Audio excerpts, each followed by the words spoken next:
4, so I just finished, and we got done at about 6:15. So I just got home about 25 minutes ago. So well, we're glad you're here. So because you're our entire audience, unless someone else is going to pop in.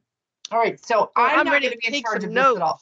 notes. Good. The counselor said they took notes at the last one. So this is a group of kids that are core and GT advisory, and they're just talking about the lessons they've learned from 2020 during the pandemic. And I think the thing that I've learned and why I want to make sure that I'm honoring these kids is that I've learned that kids are very intuitive, and they know what they need and want from their education. And we need to give them a platform in order to share that information. And we have to listen to what they say and do something about it. So the only thing I'm going to do is shut off my camera and stop talking. And since it's just you, Miss Gogarty, you can type in the chat or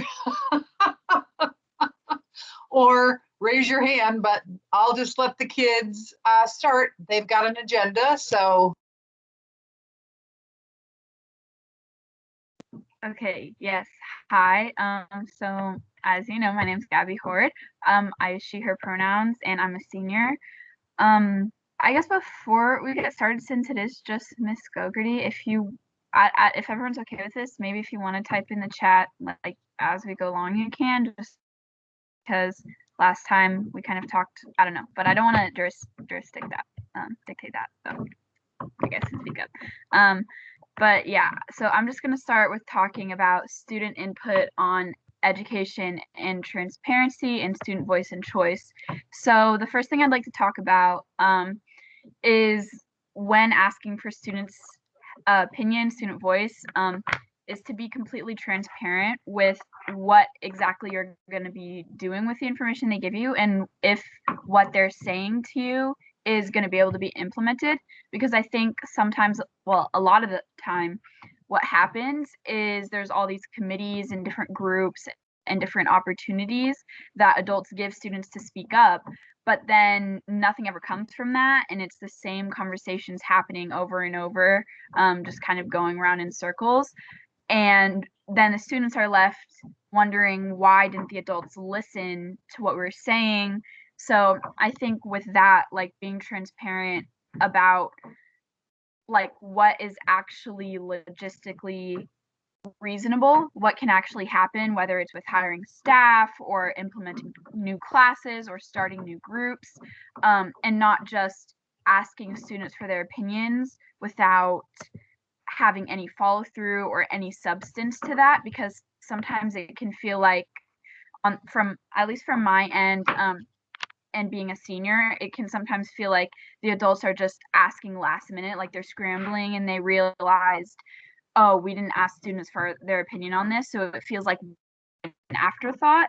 And I feel like that definitely happened with the having the whole 9-week term thing this year, because it wasn't until, I mean, like now I'm sure I'm not the only one who has a bunch of AP classes this term that I was expecting to have a 9-week break from, because suddenly they realized, oh wait, the classes aren't gonna end before the AP tests happen.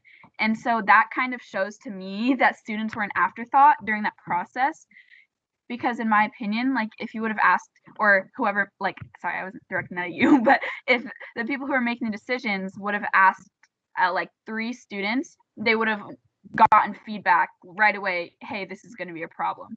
So that's just kind of an example, and I'm going to hand it off to Roa now.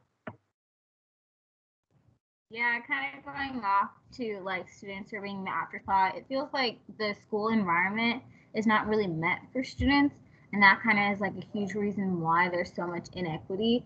And with all like the committees and like the work being done in the district, it doesn't feel like there's still resistance from like adults, you know, and like it took such a long time to get to the point we're at, and a lot of the work was done by students.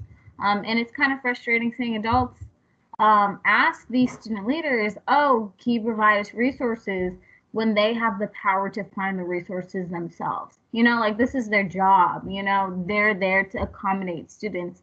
and to create an environment that is useful and that will help us succeed in life. And so like I think that speaks volumes into like the position that we're at right now, and like inequity in education and like the achievement gaps in education, and like there's so much more work to be done. And it really goes back to like transparency and the willingness of the district to find the answers themselves instead of students doing the work for them, you know? So I'll move it on to the next person and the next topic. Hi, I'm Madeline. I use she, her pronouns. I kind of wanted to just quickly touch on what they said, because Gabi, you said something really, really important last time about how we as students don't know how everything works in the school board and how these changes are actually made. So not only is it frustrating then when you have students who are having to take the lead, but sometimes it's debilitating not to know how it actually works, how the decisions get made, and it can make us feel silly when we're trying to give our opinions and speak up and we're told, well, that's not how it works. That's not, we're not the ones who have the power. We want to know who to go to and how we can have a voice, and that's part of the transparency. So then on to the next topic, drop dates. So we think that having drop dates that have these deadlines like a week into the semester really doesn't do anything for students.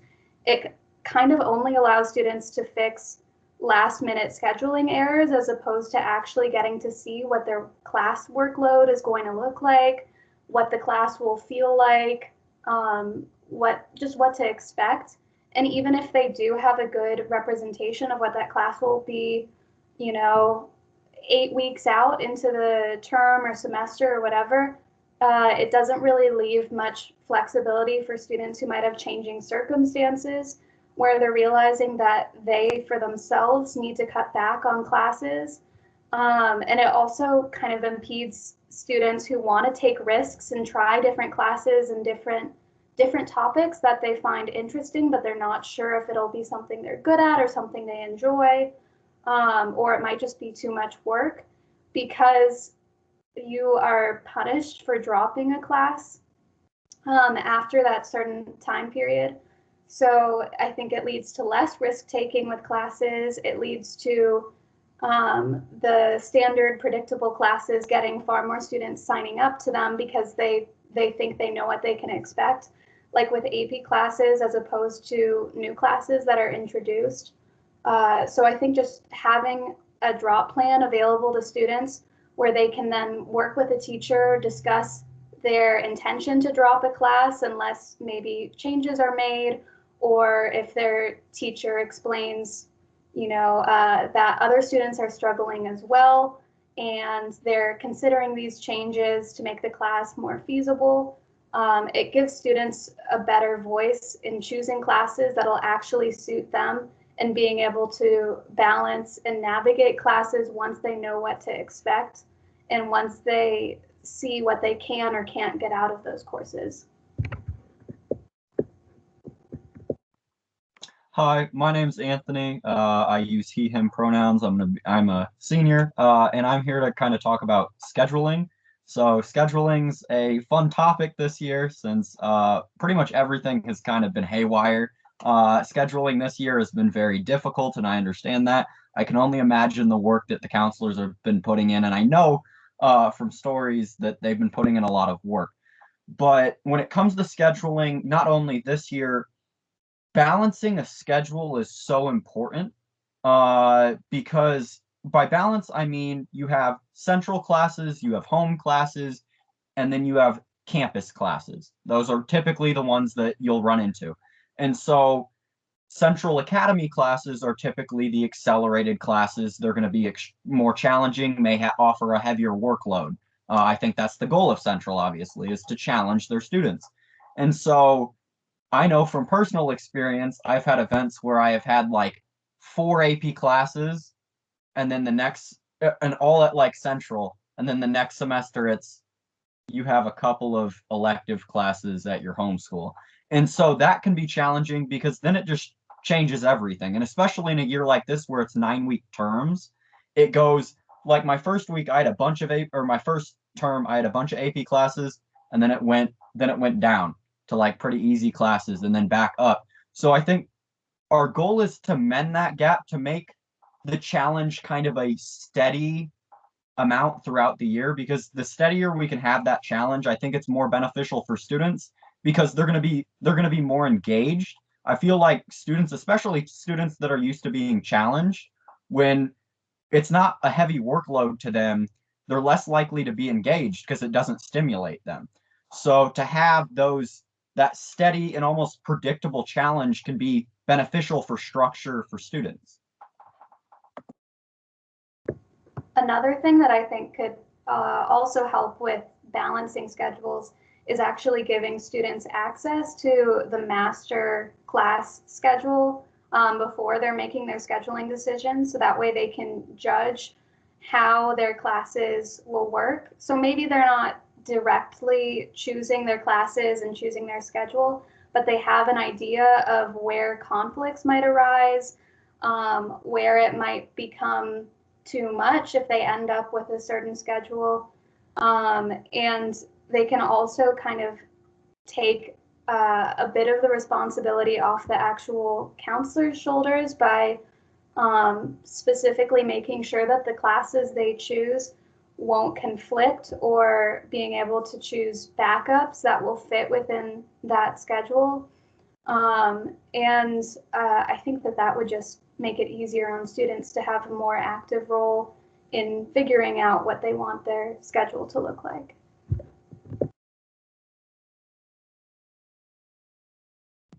Okay. Hi, Dr. Gogarty. My name is Greta. I'm a senior and I use she, her pronouns. And so I am currently a hybrid student.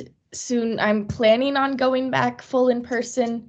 We'll see how that goes. I only have one Roosevelt class, so it's kind of not that crazy to me. But so I've been able to see the difference between the current hybrid versus online. And I think online learning actually works very well. I have had some of the most like productive class periods in online. Like it kind of, well, it depends on the student, but it can either force you to be engaged or it can allow you to be distracted. And so I think a big difference between teachers who have been really successful with online versus those who have struggled is the technology they utilize. So I am a big fan of Canvas, but I hate Teams, and I think a lot of people agree.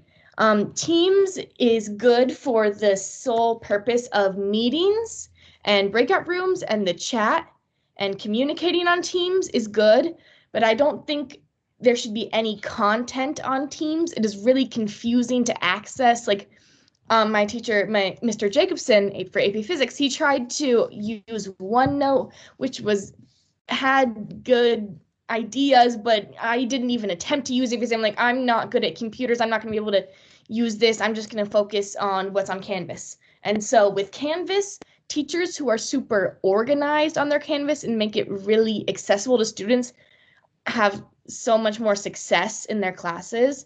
So just the simplest and biggest piece of advice is just putting an agenda, like on the first page of the Canvas page where there's links to the assignments, or just making the modules more organized so it's more clear, like, oh, this goes with this unit, this is what I need to do for this unit.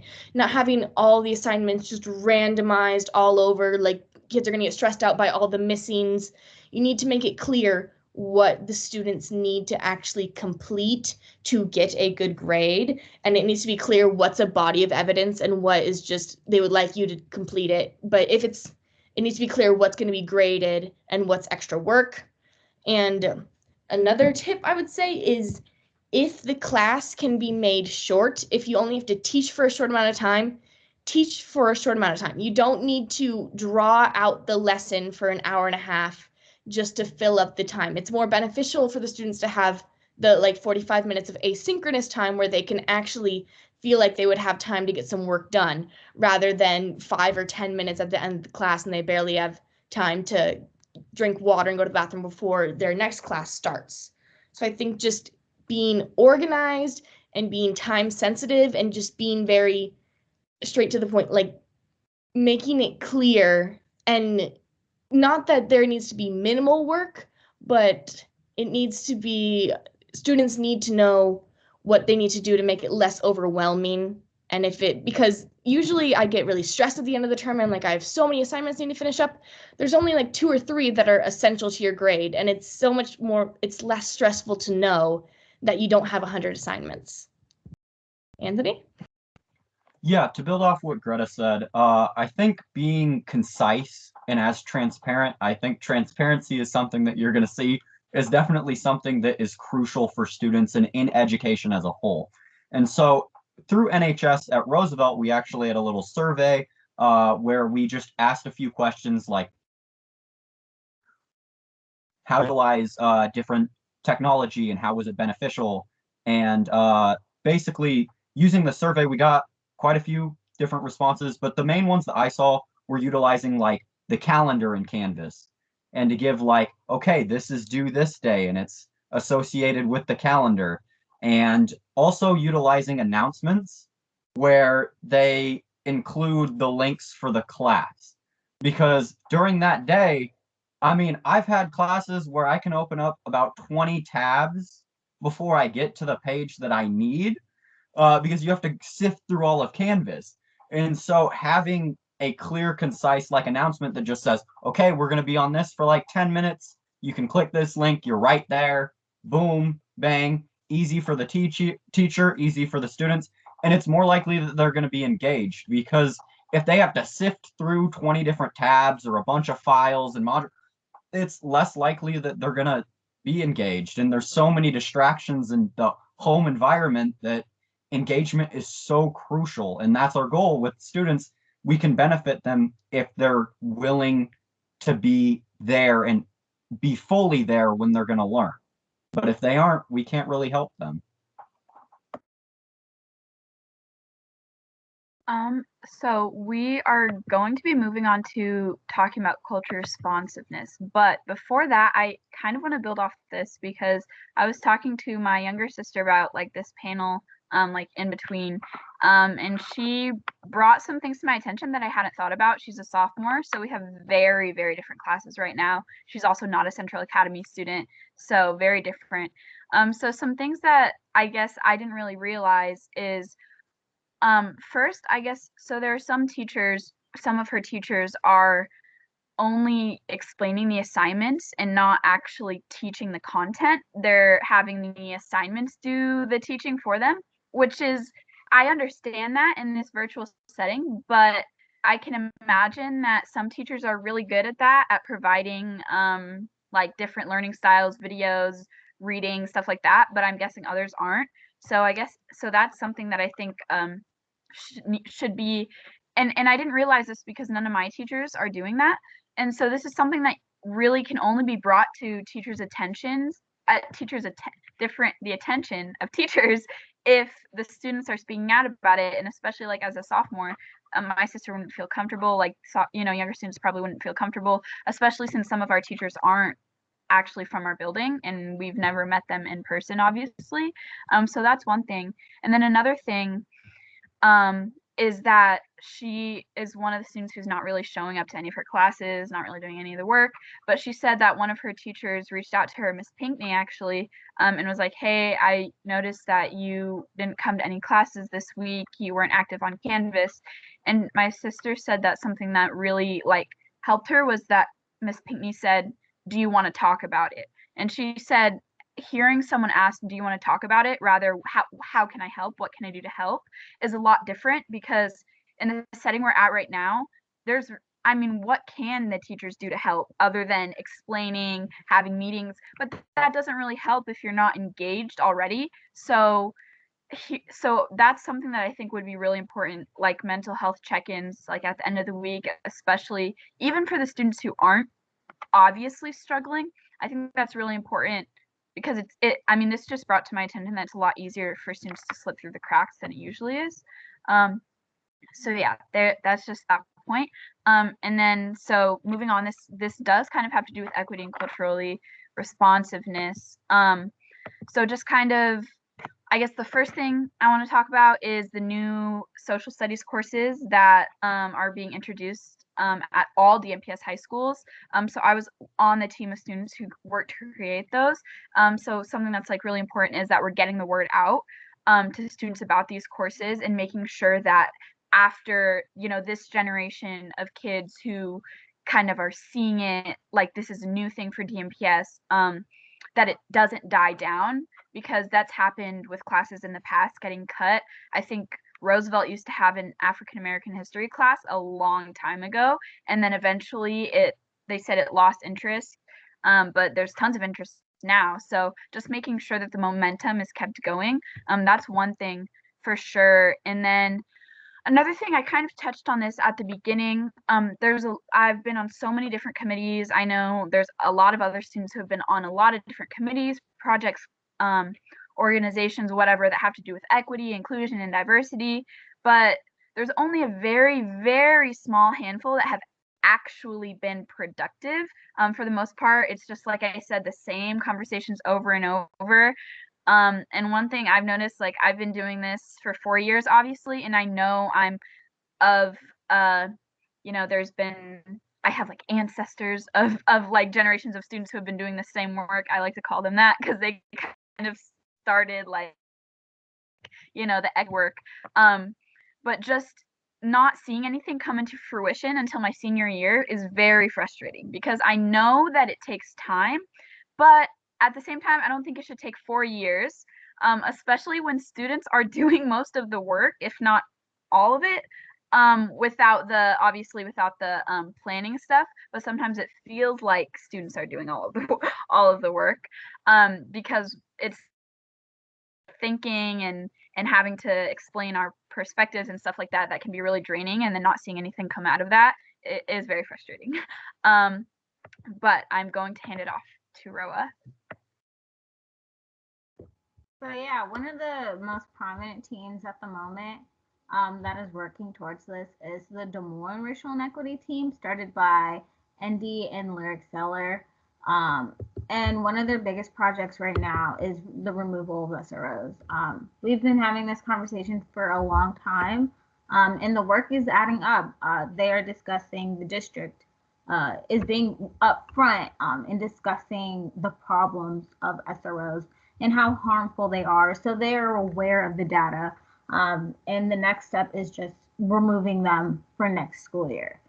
And they're in works and like talkings about certain systems in place to replace SROs and to create a environment for students to feel safe, to feel welcomed within the school building, to be able to learn and grow within it. And so within that, one of the most important things is to remember, even with the removal of SROs, even if we don't get it next year and it's not approved to go through the next school year, it's still going to be like worked on. People are still going to fight for the removal of SROs because it's harmful for Black and Brown students.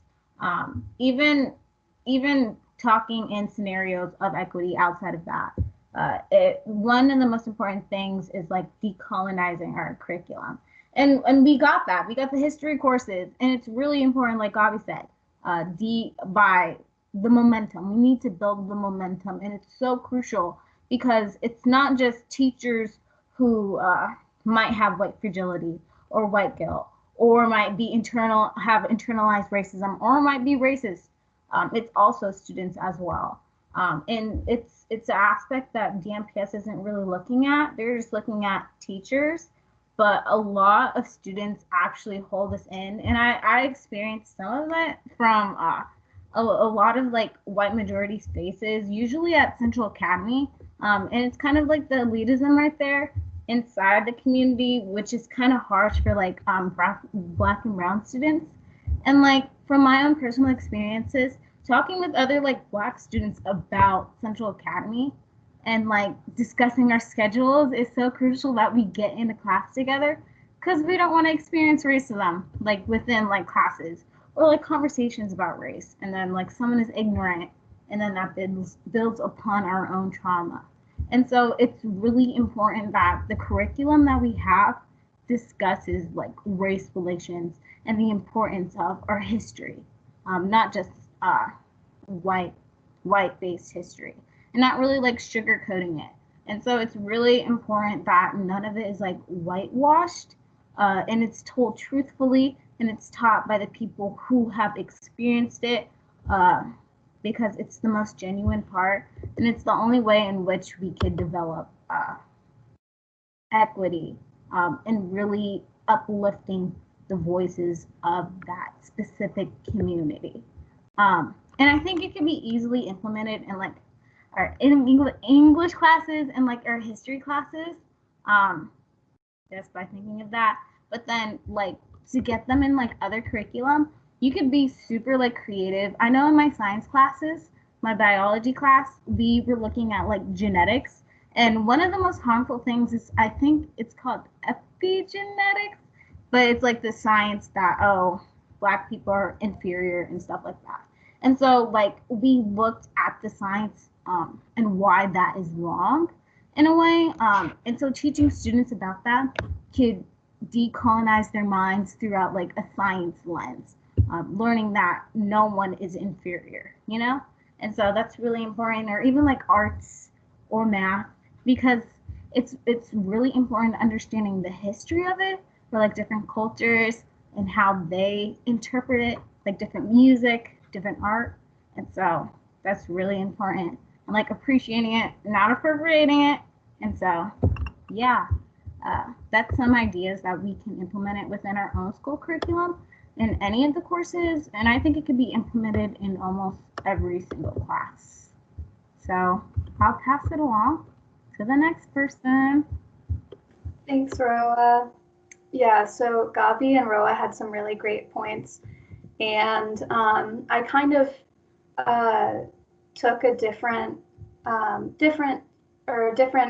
approach from my initial topic right here, which is on what challenge should look like, because I think what they're saying really applies, in that a lot of times at homeschools, but at Central too, the history classes and the social studies classes, especially those kind of newer history classes that aren't AP based, aren't white male history based, take kind of a back seat. They're likely to get canceled and or just get cut down, and that is really discouraging, and it sets the wrong message for students. For instance, like I've taken Spanish for over 12 years. I'm not taking it this year, my first year in a long time, but it has always been so frustrating to me to see that, first of all, teachers are being overwhelmed by having less time, and seeing students kind of react to the evident reducing of importance towards languages by just dismissing it as essentially a necessary credit to get to graduate and to go to college, but not something that they'll take with them, or that is relevant to speak another person's language and to understand cultures besides their own. And I think that the way that those classes get funding cut from them, the way that they're the last ones to get a curriculum planned out, if they even have that, if the teachers aren't coming up with it entirely on their own, really sets the wrong message, and it leads to a lot of frustration, even for people like me who like Spanish, but I'm sure especially for people who are seeing their culture and their first language maybe dismissed as something that's too difficult for other people to learn, and not that important actually, beyond just getting the requirement to, get your college degree or whatever. I think that that's a really harmful mentality, and I think that that carries over into a lot of those history classes where either, the sort of minority history gets reduced into a single topic about the worst atrocity that group has faced in American history or in European history, or through seeing those classes like Latin American history get cut. And I think it is difficult because, like Gabi mentioned, there was an African American history class that they said lost interest. And I think that that's an issue too, is keeping up interest through students and making sure that we're setting these classes as priorities, demonstrating that they are actually not only, you know, something worth learning, but that they are some of the most important things to be learning, especially for people who are going to keep seeing, you know, their white US history being taught and white European history being taught and keep living from that perspective, but not see or understand others. And I think that actually seeing that it can tie into other learning can be really valuable too. So that kind of plays into then my discussion of challenge, where the idea, I think, for challenge is not to add more work, but to make sure that the work being done is valuable and is forming connections between other classes.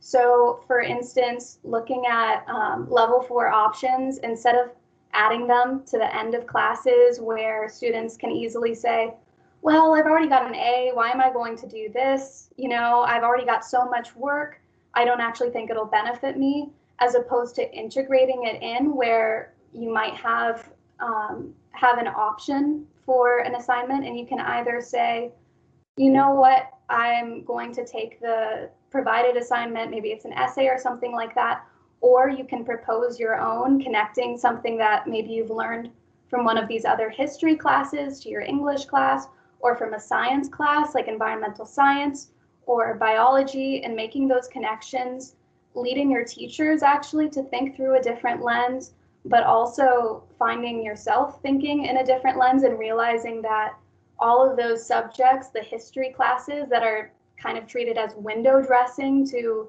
you know, the focal points of our learning, are actually wrapped and intertwined in all of it.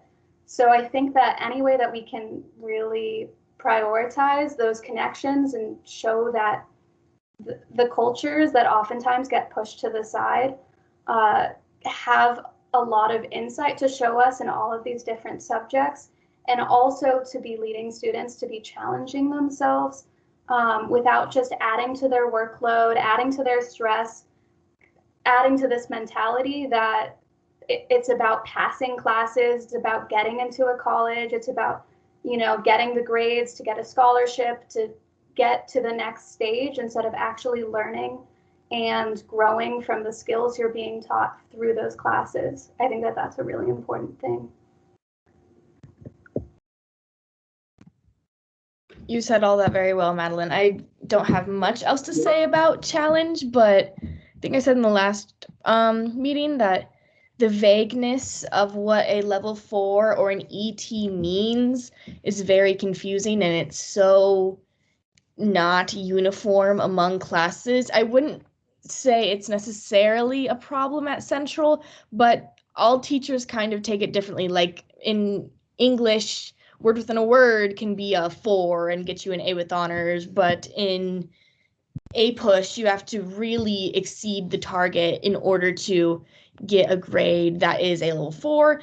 And level 4s are also just only targeted at like the smart kids, and it's kind of seen as something that if you aren't super duper excelling in this class, you shouldn't even attempt it. And it's marketed as a way to raise your grade. It's not marketed as like, oh, this is going to give you a deeper understanding of the topic. It's just, with SRG, it's all kind of focused on how are you going to raise your grade, not how are you going to understand the topic better. And this ties into GTELS, GT Extended Learning Seminar, because in GT Extended Learning Seminar, we don't focus on getting a good grade in the class or passing tests or memorizing a bunch of definitions. You focus on really, really understanding a topic that interests you. And importantly, in our weekly discussions, we don't debate each other. We don't just make comments. We really connect to all these other topics, and that's way more valuable than having a debate or a normal discussion. Like connecting and seeing how these different subjects are all intertwined can really make you understand your own learning better. And along with just the idea of the class of GTLS, just it's a really good online formatted class. It's worked really, really well online. I think we had some way better discussions this year than ever before because everyone's on the computer and everyone can see each other and we can take notes, because sometimes it's weird when you're just like watching somebody talking and you're taking notes.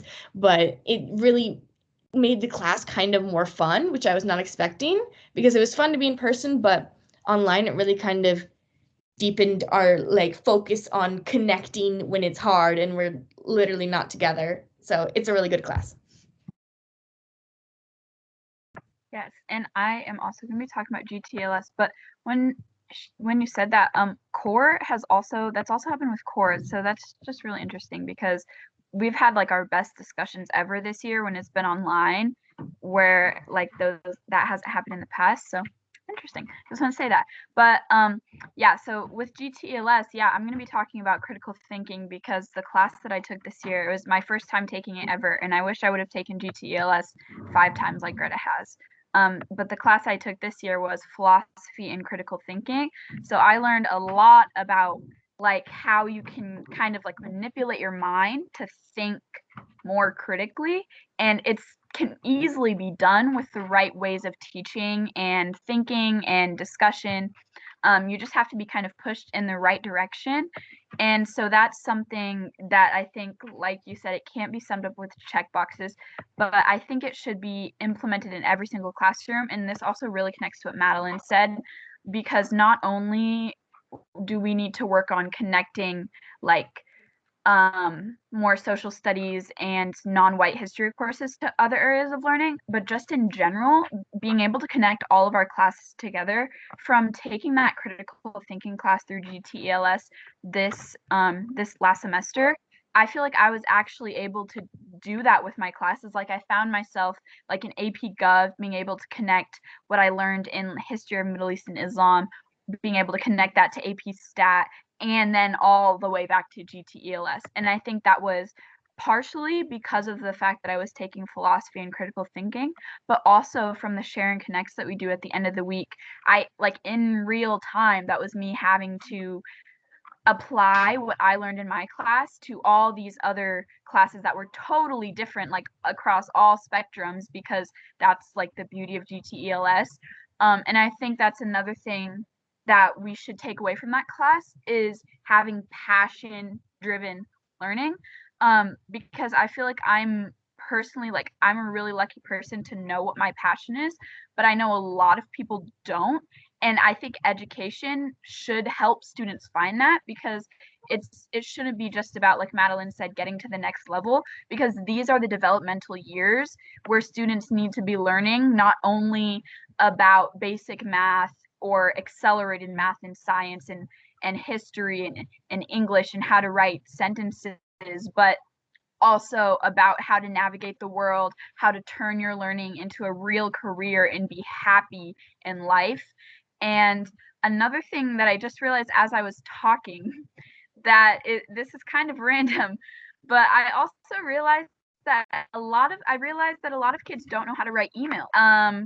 If you're not exposed to like or doing organizing or Central Academy at a young age. So that's something that we really need to be teaching, because this year students had to write emails and communicate with adults like never before. And like, you know, I was like, I thought about that. I was like, if I hadn't learned how to write an email at a young age, what would I have done? Like, what would I be doing going off to college next year?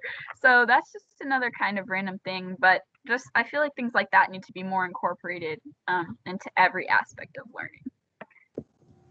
Slight side note, but AP Spanish did teach me how to not take 3 hours to write an email to an adult, which has been very, very helpful this year. Oh my gosh, yeah. But also to talk about the share and connect, and Greta put this a really great way, it isn't just having a debate, it's having a conversation and seeing how your passions and the topic you're interested in interacts with all of these others.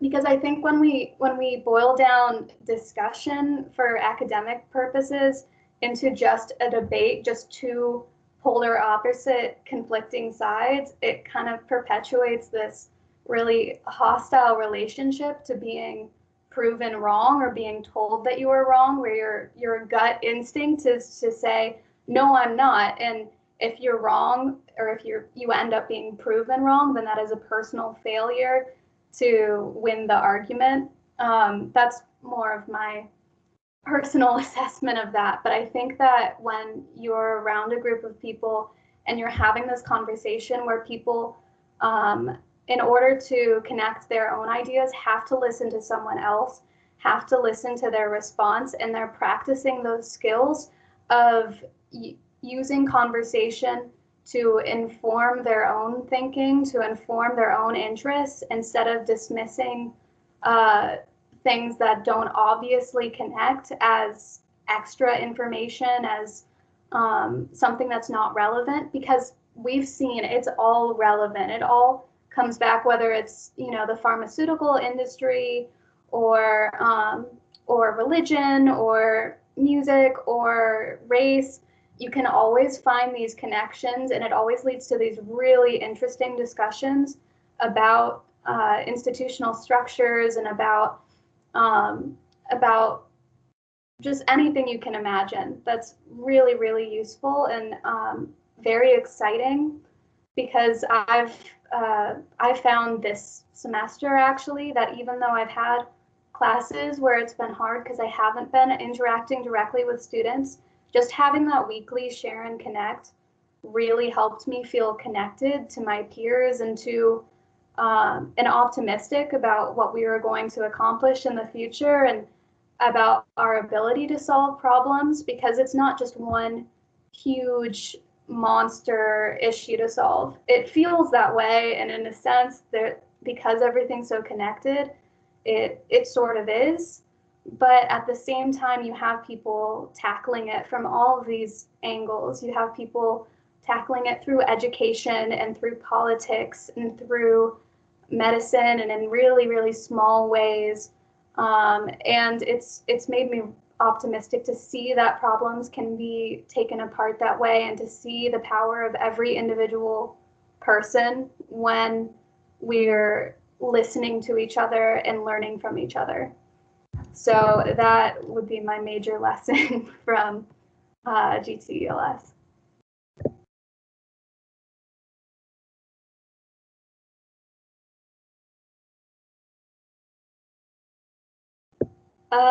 Curtis, I think it's to you if no one else has anything. Okay. Yeah, Curtis is up with the student perspective.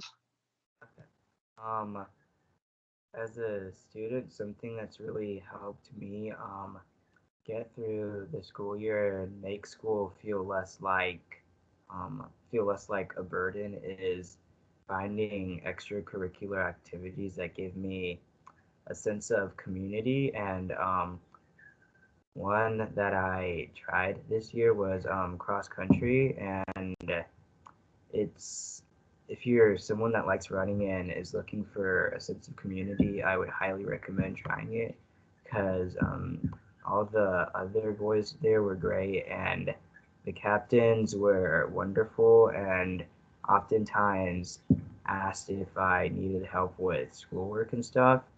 And another extracurricular activity I tried was core at Roosevelt, and it just made me feel a sense of belonging and happiness, knowing that there were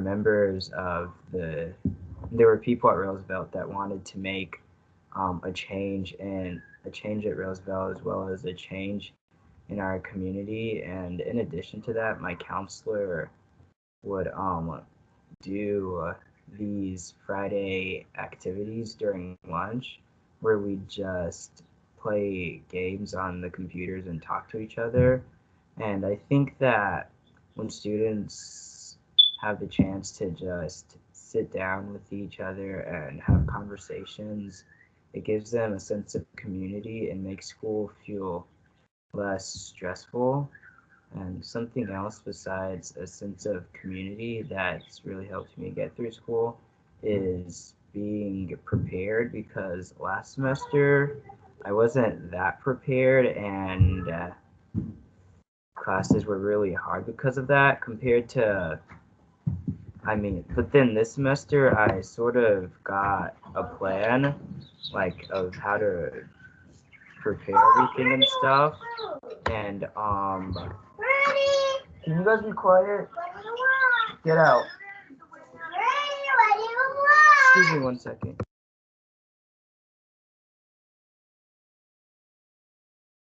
And where is that? Yeah, I think it's important if students are able to be prepared and know what to expect, and kind of like what Anthony said with the schedules, I like with the teachers showing the schedules. I think that if we're able to look back at what the teachers are doing, then as a student, it's easier for us to personally plan out our week or even the day, like what we're going to do for homework. And in addition to that, I'd say talking to counselors, teachers, and administrators, as well as other support staff, such as Miss Dunley, has helped out a lot. And advice that I'd give for my peers is, if you have the opportunity to talk to a staff member, you shouldn't waste that opportunity, because it's something very useful. Something else that was useful to me earlier this year is when Miss Dunley got me a tutor, and she really helped me out with chemistry and showing me stuff that I didn't really understand that much. And I think one of the reasons that she was helpful is because she's a student, and it was easier for me to understand her than it was to understand the teachers. And yeah, I think tutors are great. And if for students who are not able to get some, I would say that even talking with your peers and creating study groups is another way to stay on top of your work.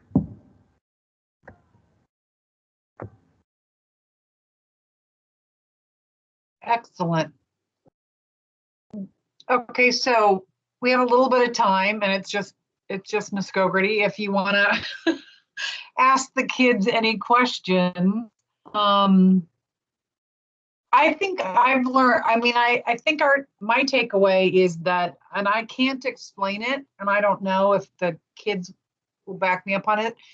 In some ways, we have built better community online than we have in person, and I can't quite figure that out. It's either because we all have a lot of time on our hands, and so we're not being pulled in different directions. But it's, in my whole 31 years of teaching, it's the best community of kids, regardless of what group it is, GTLS or core or environmental club, or National Honor Society. We have more people participating and more people helping each other. It's been very great. It's just been powerful and fabulous. So that's my other comment. And then if we have any other questions.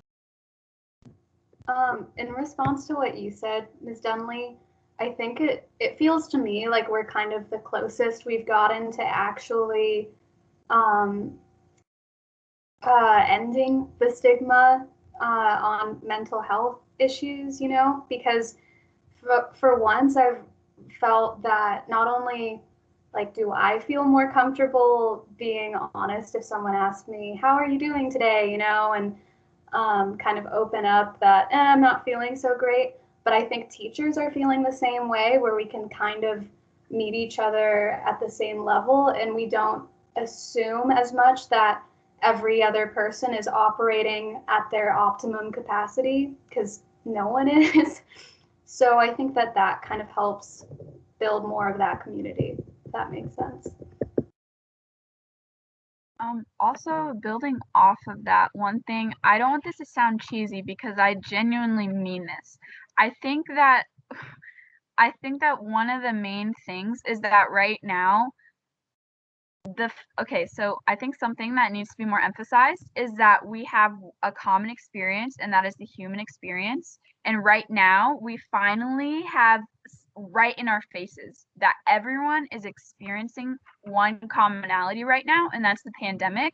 But I think we forget that even when the pandemic is over, we're still going to have one common experience, one universal experience, and that is the human experience.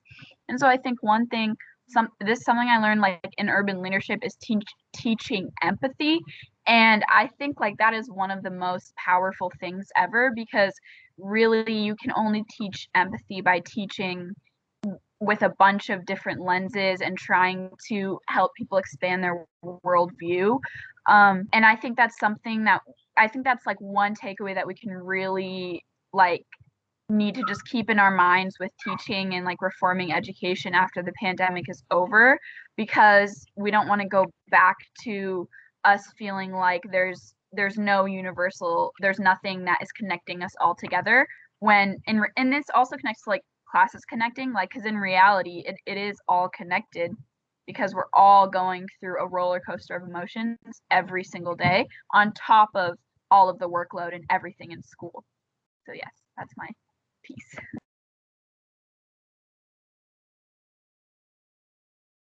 I really appreciate hearing your perspective, and I would say that a lot of the things that you brought up are things that I have been working on and thinking about quite a lot. So I feel like there's some alignment in the things that you are expressing and the things that I have been advocating for and working towards. Although I think we've been working in silos, certainly there's a sense of separation between the work that you've been doing and the work that I have been doing. I don't think that you know some of the stuff that I've been working on, and I don't think that I know some of the stuff that you've been working on. But I feel like through these conversations and these dialogues that I'm getting a better idea about where our paths have been pointing in a similar direction, and what work still needs to be done. Like it illuminates the path a little bit more to hear your perspective on it, because it adds more light to the road, if you will. Some things that are really important to me and that I've been trying to figure out is how do I help my staff learn how to help our students not sacrifice a piece of who they are to be part of the academy. Like, how can you bring your whole self to the academy and be who you are authentically, real, who you are, without having to give up a piece of who you are? And a lot of times people feel like they have to hide a part of themselves or put away a part of themselves or disavow a part of themselves, some of their perspectives and their cultures, in order to fit in.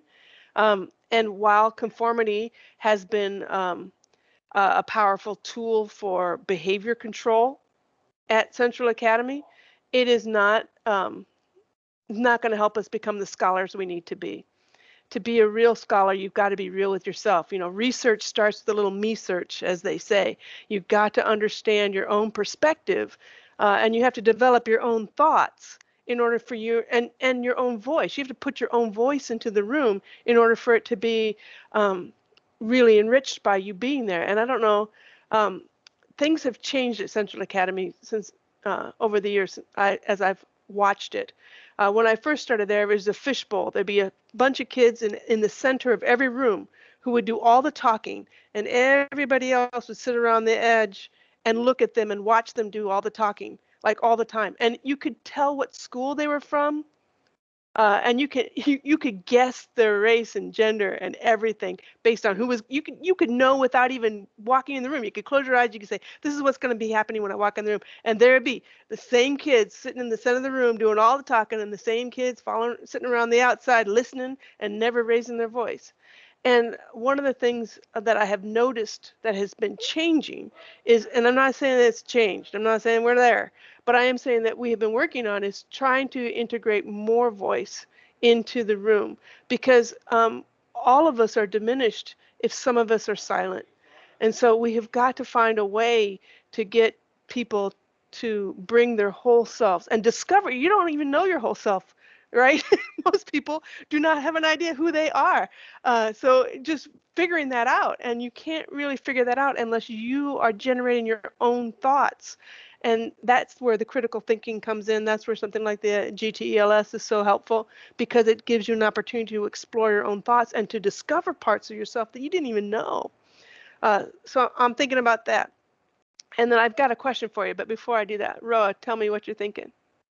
Oh, so I can kind of connect to what you're saying. Cause so my English class, we have like discussions about the book we're reading, and a lot of the discussions branch off to like real world scenarios, and like there's usually like the same people talking. I find myself talking a lot because I have a lot to say. And something that I noticed is that there would always be the same students who are not talking. And then when we would branch off to like smaller groups, they would start talking. And I think it's probably like fear of like speaking within a bigger group and having your like ideas displayed in a bigger audience. And I don't know, maybe I think like just building confidence in a way, more discussion in small groups would be really good. But they have some really good ideas. And the way that they would like break themselves down when they have something to say, and it's really good. And so, yeah, they just need to build confidence into students. That's actually in our mission statement: confidence, connection, and competence.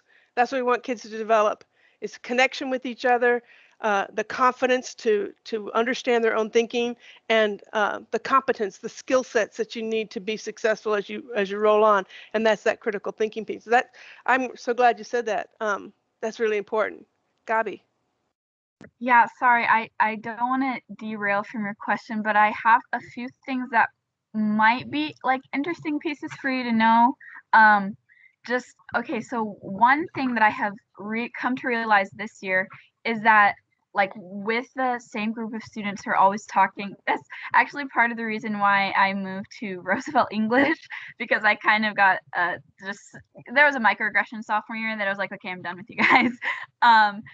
But one thing that has come to my attention is that a lot of the students of color who do feel comfortable talking, like Roa, like Sam and Georgia and me, are students who have been around this environment since forever. And so there's like a huge difference because we are used to how to interact with those kinds of students. And I think that makes a huge difference. And I don't know how we can like address that, but I do think it's like an important, I guess, pattern to notice, because it has something to do with the culture. And then another thing that I think could help with the stage fright and fear of sounding dumb, and like what Roa is saying, something I've learned through doing presentations for CORE, because like being a high schooler presenting is like the adults were like so impressed with us. Like they were like, I've never seen anything like this. So whenever we would start like stuttering or like just the best thing that ever happened is I like lost my train of thought. I was a freshman, and this woman in the audience, she just yelled, she said, "Take your time, sweetie." And I was like, it made me feel so good, because I was so used to like, oh my God, I just lost my train of thought, and like, this is horrible. I'm failing in front of all these people that don't even know me. And I think that's something we should encourage more, is when students are doing presentations, rather than just like everyone staring at them in silence, like, is this person gonna like get their words together? We should like, I don't know if we need to be yelling like, get you got this or whatever, but like just encouraging more of a like uplifting environment. Like I guess, making it more acceptable to, if someone is struggling up there, like just say, hey, take your time, like breathe, or like gentle reminders like that, because in the end, like that's what is really going to help someone learn, rather than feeling all this pressure on them, in my opinion. So yes. I think just this also goes hand in hand with kind of a collaborative environment versus a competitive one, where teachers should be encouraging students to say, so Roa said da da da da, and that made me think of this, or I think we should go back to that point if the subject changes too quickly and you go, hey, that was really interesting. I think we're going to learn more from following that line of thought than the standard, this was a bad thing. I know I'm speaking kind of vaguely, but I think especially in history classes, you tend to get the same thing phrased a little differently, people trying to kind of sound impressive, and then you'll maybe have a few really good points, but they can kind of get overlooked if students keep trying to come up with their own thing to say, as opposed to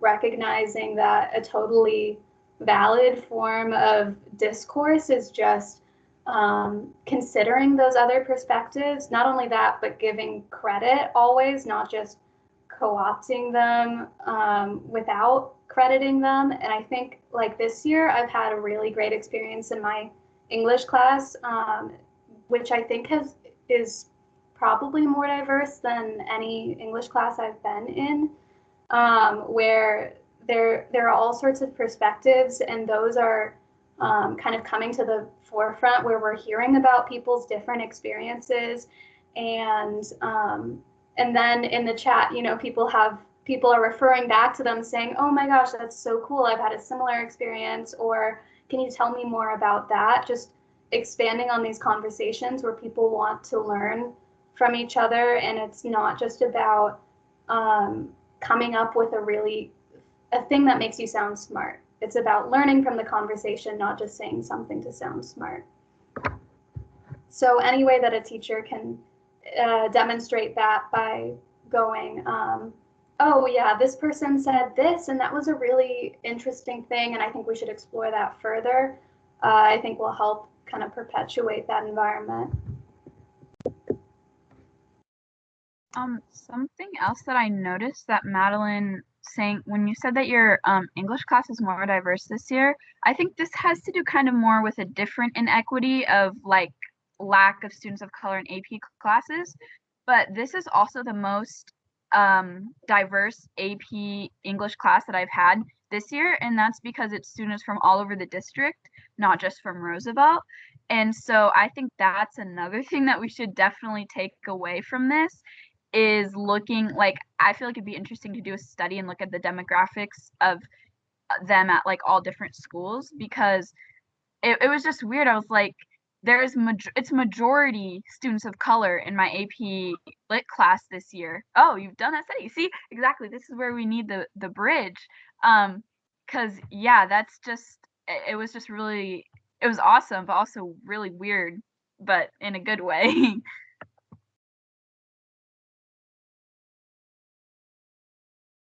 Oh, yes, dual enrollments. I need to talk about this project with GTELS that me and Georgia are starting, inspired by our GTELS class with Miss Dunley's awesome support. So we are doing a collaborative project throughout the course of this semester with students of color, actually, from each DMPS high school, and they also attend Central Academy and Central Campus. Like, all of that is represented. And so the overall, over the course of this, is talking about why, and that I'm not going to say demanding, but like strongly encouraging that DMPS focuses more energy and resources and effort into dual enrollment classes rather than AP classes. Because just like a few examples, one, Georgia is going to be graduating with her associate's degree because of how many dual enrollment courses that she's taken throughout high school. which means she's going to college as a third-year student, and that's something that could never happen with AP classes because it's really hit or miss on whether or not you can take a test. It is gonna determine whether or not it's gonna be worth it for you in college, anyways. And then another thing with dual enrollment classes is they can be way more inclusive, like college history of Middle East and Islam, urban leadership is dual enrollment, criminal justice, all of those are dual enrollment classes. And they're so much easier to, I feel like, well, I guess I don't know because I'm not an administrator, but I feel like it's so much easier to have like inclusivity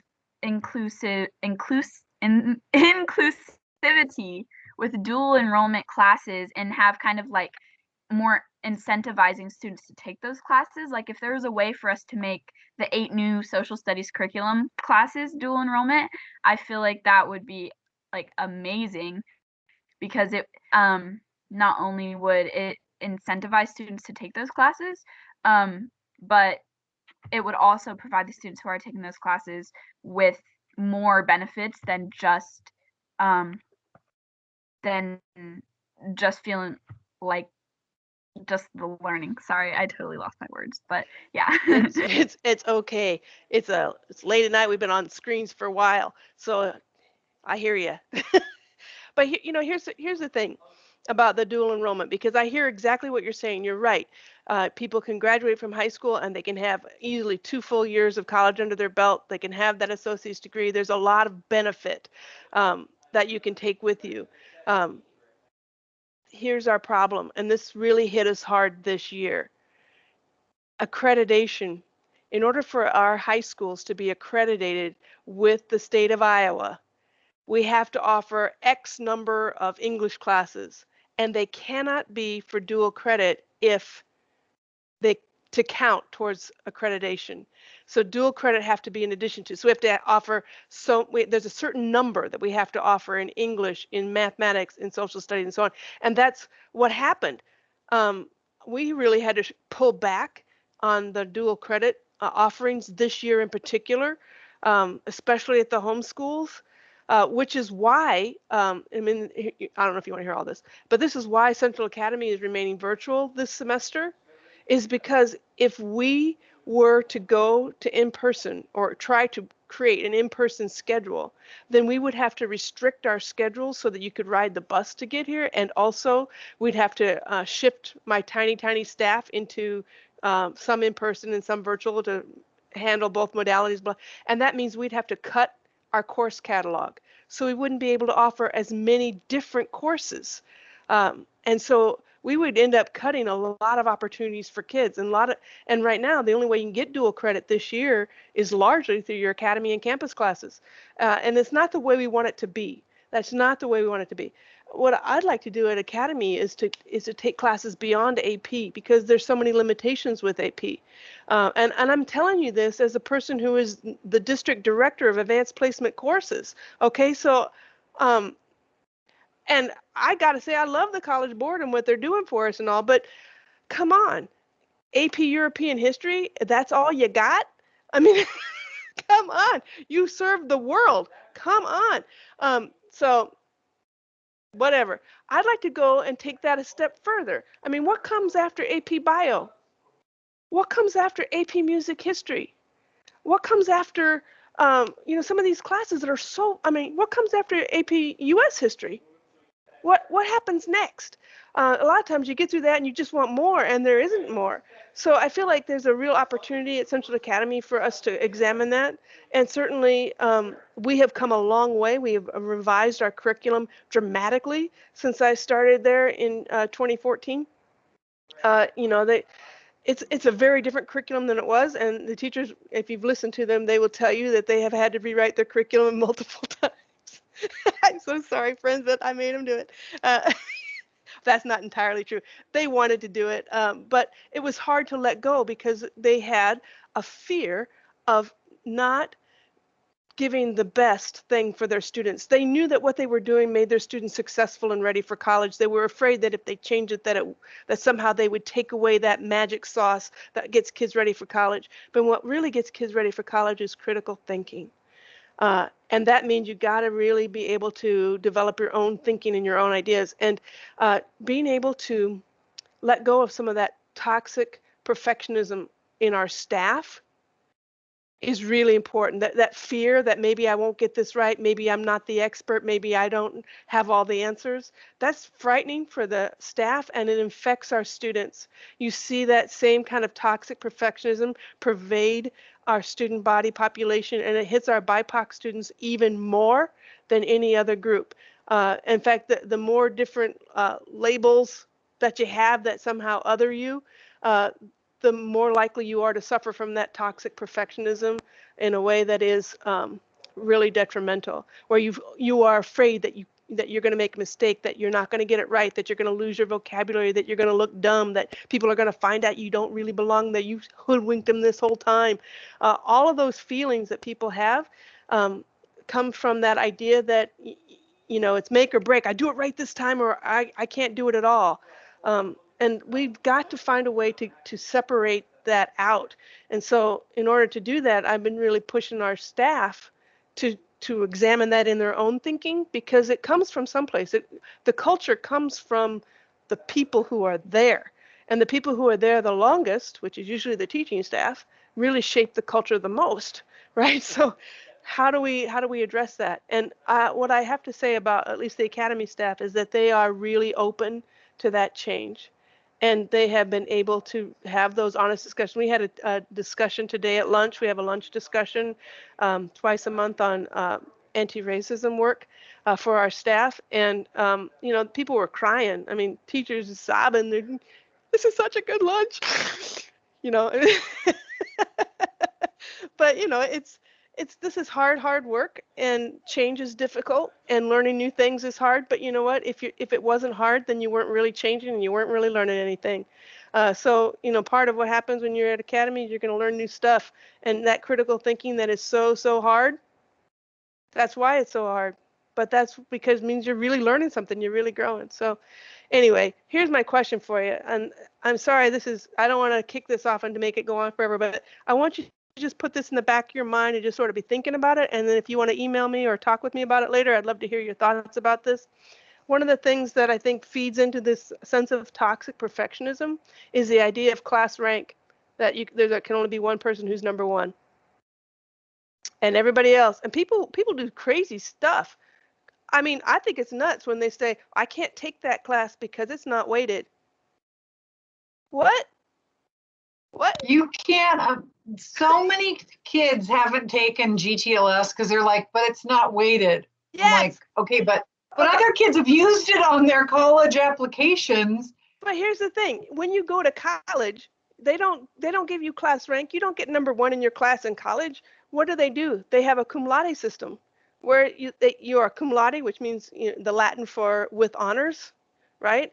And then they have the magna cum laude, which is great honors, and then you have the summa cum laude, which is the highest honors. And guess what? Everybody in the class could earn summa cum laude. There is no limit. Everybody who gets to that point can have that credential. You don't have to say, oh, you get it because there can only be one, or there can only be 3% of you that can get that. What is that?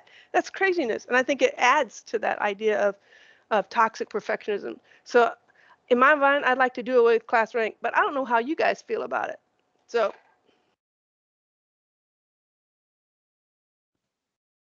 Yeah, I was gonna mention something about like how college does it in a different manner, which is, I think, so much more beneficial for the students, not only their mental health, but just like their academic health, because like you were saying, the whole concept, I've heard some of my friends say, who are a little competitive, who have said like, oh dude, I can't you're taking that class and it's not weighted. Like I'm like, yeah, I am, because I wanted to take it because it sounded cool and interesting. And like I feel like having like that in the back of your mind kind of limits you, because you aren't willing to step outside and try something that is outside of your comfort zone, or that maybe even interests you, just because you're so afraid that it's going to impact your GPA. And I feel like GPA, the whole GPA system can be very traumatizing and can induce a lot of anxiety. I know personally I've dealt with that because you're always focused on kind of grading yourself like that. I feel like I've always kind of compared the school system and how we grade people to like meat production. There's like, I mean, it sounds really weird. This sounds really weird, but like grade A of meat is the best cut of the cow, basically. And so if you get an A in class, you are the cream of the crop. You're the best. And so that kind of concept, it starts to limit people and it starts to narrow them down to just kind of going for this and striving for the A. If they don't get the A, then they're not going to be working right and they aren't doing as good and they're just, they feel like they're less than. They feel like they haven't succeeded properly. Also, oh, sorry, Gabby. But in terms of the rank thing, it puts this really arbitrary ranking system on the classes themselves. There's absolutely no reason why an AP class is, especially certain AP classes that are fairly generic, should be held above certain other classes that are clearly taught with a lot of passion, a lot of interest and creativity on the part of the teachers.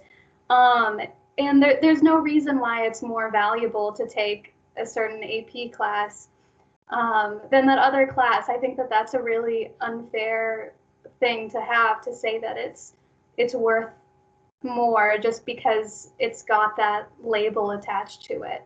That was even something with, I remember back when it was called World History People and Places. I know they changed that at Central. But they had to fight to get it to be a weighted class because it didn't have the AP label, even though the content was the same. That sort of thing is ridiculous, and I think that the rank system has a lot to do with that.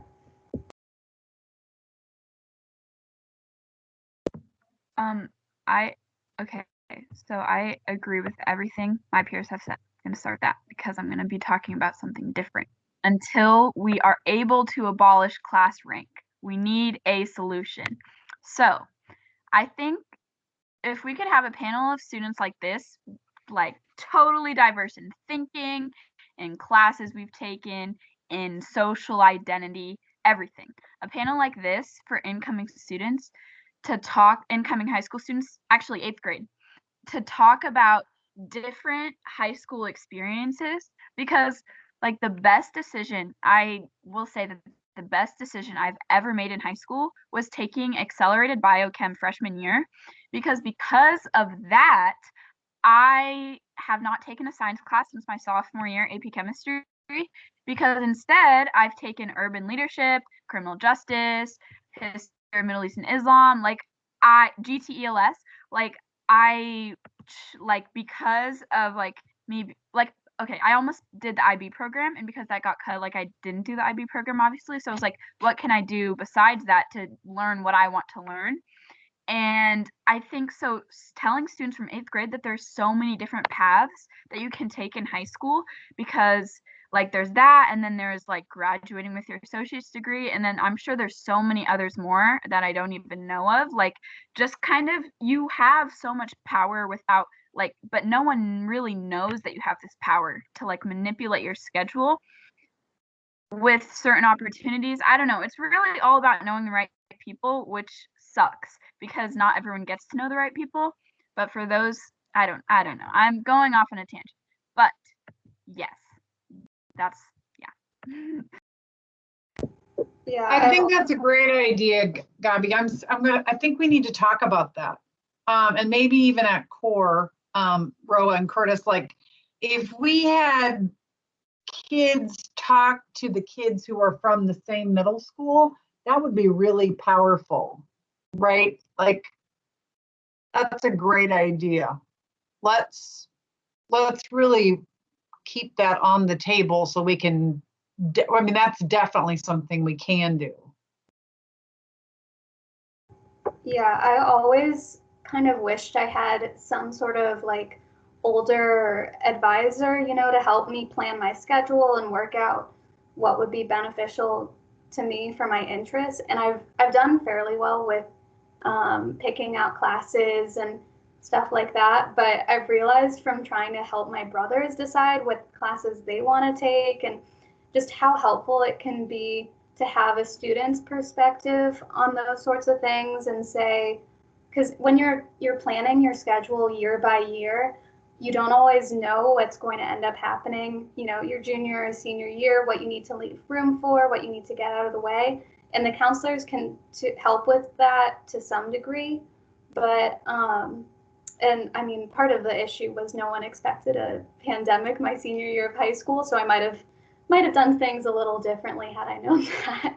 But just having a perspective on how you can make the most out of your high school experience and take advantage of every opportunity that comes your way, because you don't know if you'll always have that a year in advance, especially with just all the changes that have constantly happened to Roosevelt and to DMPS, because this wasn't the only year that had significant changes, let's be honest.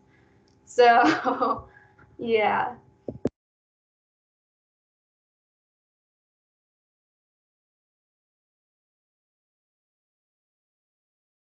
I wonder if, I mean, I don't know how much homework you guys have. So we like went 22 minutes over, which I think is excellent, great conversations. But I wonder if we should let people maybe, I don't know, get their homework done and, you know, that crazy stuff, or relax, get away from a computer, I don't know, a screen. But maybe we can set up some, I mean, I know we only had one audience member here, but maybe we can set up times where we continue this dialogue, go back to the things that we thought were really important and then plan with that. I think that we should just have this team be the GT advisory board too. So let's talk about that. But are you guys okay like wrapping it up for tonight, or?